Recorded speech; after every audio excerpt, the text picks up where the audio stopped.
Olympic National Park is a jewel of the Pacific Northwest.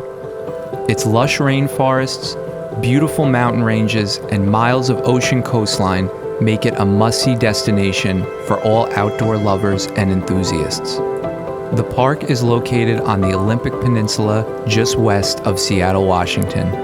The weather is temperate, foggy, and cloudy, which totally adds to the mystical vibe of this unique landscape. I spent 10 days in the park in early June, and I'm going to share my favorite destinations and must-see locations so you can have an idea what to expect if you're visiting the park for the first time, and maybe see these places for yourself.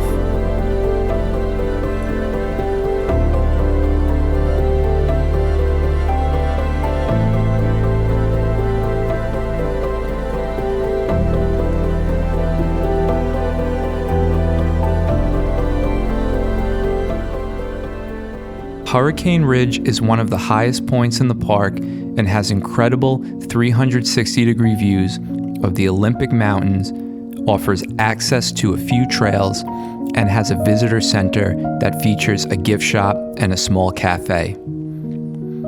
You can access Hurricane Ridge via Hurricane Ridge Road, which is just south of Port Angeles. You can easily drive up and enjoy the view from the parking lot, but I'd recommend hiking the Hurricane Hill Trail, which is about 3.5 miles round trip. When I did this hike in early June, there was still some snow on the ground, but it was totally doable and the views were stunning.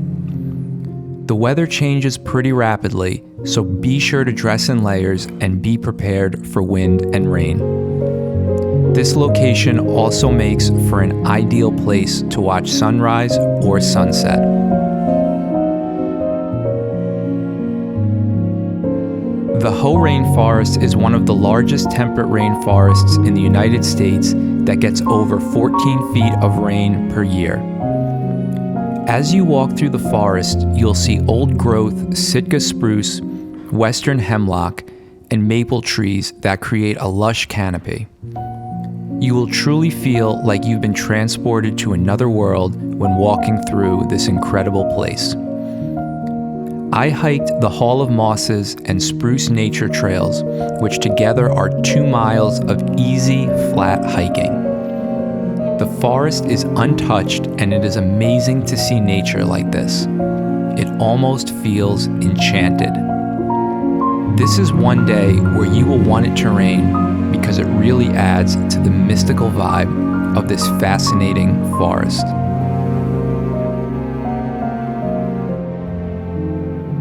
Lake Crescent is a crystal-clear, glacial-carved lake and one of the must-see sites in Olympic National Park. The lake earned its name from its crescent shape and proximity to Crescent Bay. There are multiple viewpoints along Route 101 that provide different perspectives of the lake and will give you a ton of photo ops. You may even meet one of the friendly ducks that live at the lake like we did. There are even a few points where you can walk up to small beaches, go for a swim, or take a boat out. The lake is located to the southwest of Port Angeles, and you could easily spend the morning here before heading to our next destination, Mount Storm King.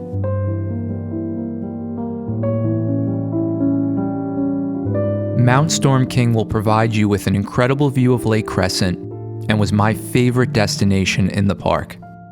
To access the viewpoint, you will have to hike the Storm King Trail, a 4.1 mile round-trip hike with 2,100 feet of elevation gain. The trail is a bit strenuous, so be prepared if you decide to take it on, but the views are so worth it. Eventually, you will reach a point where the trail is no longer maintained and you will have to use a rope to pull your way up the mountain. I felt totally safe doing this, but I understand it may not be for everybody. Consider bringing some gloves as the rope is pretty dirty. The last stretch is a rock scramble to the final lookout where you will be rewarded with my favorite view in the park. I was fortunate enough to do this trail on a cloudy day, and to see the fog roll in and out over the lake was just inspiring. Without a doubt, this trail was the highlight of my trip.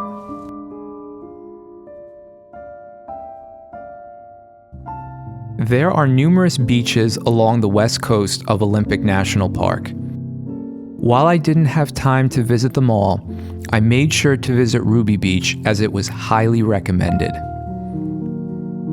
There's a few miles of coastline to walk along while you see the incredible rock formations in the distance. Lots of driftwood lines the beach, which makes for some cool photos. It was very overcast and windy the day I visited, but I really think this created a cool vibe that afternoon. This is a great place to catch a sunset if you have some good conditions, and a must-see next time you visit the park. Madison Falls is one of the more accessible and easier trails in the park, where you are rewarded with an up-close view of this picturesque waterfall. This is a short 0.2-mile paved trail which is just southwest of Port Angeles. You'll drive along the Elwha River, which makes a great destination in itself, where you can access the trailhead. Don't forget to bring a tripod to take some long exposure shots of this great waterfall. It's not often you can do such a short hike and see something so cool. Another great and unique waterfall to see in the park is the famous Duc Falls. The Duc Falls Nature Trail is tucked away in the Olympic Forest and is about a 90-minute drive from Port Angeles. Perhaps you can visit this site after Lake Crescent, as the lake is on the way. There is a 1.5-mile round-trip trail that takes you through the amazing temperate rainforest. Once you arrive at the falls, you will have a great view from a bridge that spans the falls, as well as some other short trails that will give you numerous angles to take some great pictures. This is the most iconic falls in the park, and you do not want to miss it. Our last stop is Cape Flattery, the most northwestern point in the continental United States. This area is not technically part of the park and is located on the Makah Tribe Reservation. It's about a 2-hour drive from Port Angeles, with plenty of great stops along the way. Once you arrive at the trailhead, there is a short trail that eventually brings you to the beautiful Washington coast. When I think of the Pacific Northwest, this area just sums it up perfectly. Amazing rock formations, awesome caves, and just stunning views all around. Since this area is not technically in the park, I was able to fly the drone and get some unique views of the coast.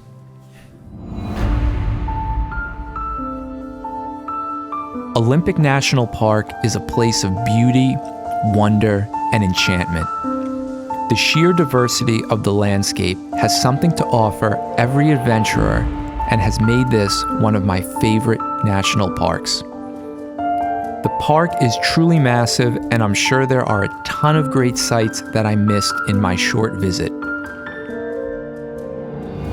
If you made it this far in the video, I'd like to thank you for watching and hope that this taught you something about the park or inspired you to travel there one day for yourself. Safe travels, and get out there and see the world.